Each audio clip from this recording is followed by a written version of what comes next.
Latest pictures, recent pictures from Cairo of military vehicles there on the streets as well. Recently we just heard on the, if I can say, diplomatic side, Hillary Clinton, US Secretary of State, speaking. In fact, let's ask Fawaz Gerges about that. He's been waiting for us over in London. Fawaz, what did you make of what Hillary Clinton had to say? It's a very, very important statement. This is the strongest statement made by the Obama administration in the last week or so. If you read carefully the first three sentences, she said, "We are deeply concerned about the use of violence by the Egyptian authorities." She said, "We urge the Egyptian government to basically reform immediately." She said that it's the imperative of reform. We support the universal rights of the Egyptians. Obviously, the Obama administration knows very well basically how volatile the situation. The statement itself represents an escalation in the U.S. position. Obviously, the Obama administration has been trying to walk a fine line between supporting its strategic ally in the Middle East. Remember, Egypt is America's second strategic ally in the Middle East after Israel. It provides Egypt with about $1.5 billion a year in military aid. This particular statement shows how anxious the Obama administration is about the recent developments in Egypt, and basically that the situation might be spiraling out of control. The second point I want to make is that the introduction of the military into Alexandria and Suez changes the whole strategic and political situation in Egypt. This represents a major defeat for the security apparatus of the Mubarak regime. Remember what the Mubarak regime said yesterday. The security forces would crack down against any opposition. Basically, they have failed to do so. The power of the people has shown very clearly that now they control the streets in several cities. The introduction of the military is another concession by the Mubarak regime that the situation is escalating beyond its control. And I would argue now the situation and the final decision, the big decisions, will likely be in the military hands, not in Mubarak hands. It's really an open, a fluid situation. Everything basically, in the next few days, we'll likely see, when the dust settles on the battlefield, what kind of a transitional administration might emerge in Egypt. And it's interesting to see, and let me put this to Nabila Ramdani, who's still with us in London as well, when we talk about the army, the way it's being greeted at the moment. Our correspondent's telling them lots of thumbs up, the people are cheering, they're being viewed in a very positive light. Well, I think what Professor Gerges said about the introduction of the army is absolutely fundamental. I think it's a further sign of weakness, of keeping control over the situation.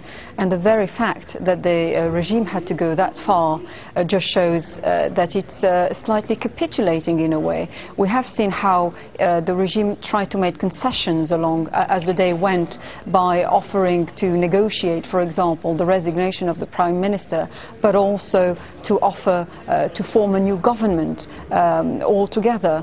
And of course, for the demonstrators, this is not convincing at all, and they want much deeper changes as far as the structure of the political system is concerned. Perhaps a few words about what Hillary Clinton has just said.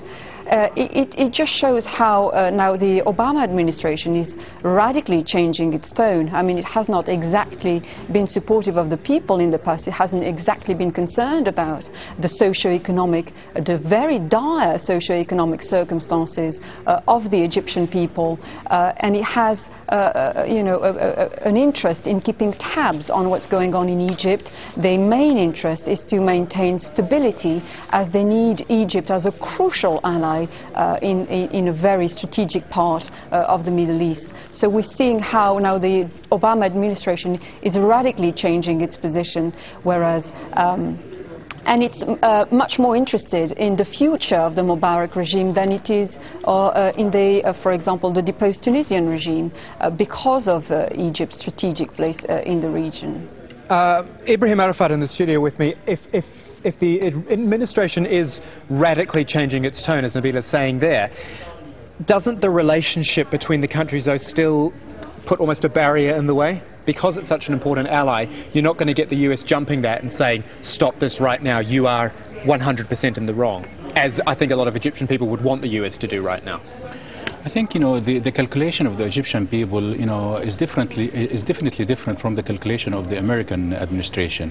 The Egyptian people and the Arab, people in general, hoped that the United States would assist their liberation or the request for liberation, for political emancipation for a long time.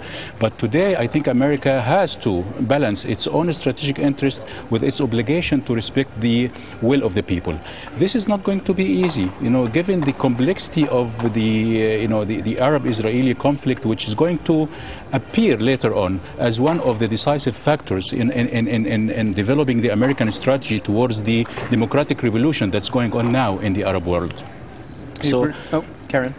So I think all parties involved now in the Egyptian drama, are just playing wait-and-see approach. They have started, like the American administration, they have started to put the rudimentary elements of their new strategy, but this strategy is not full-fledged yet.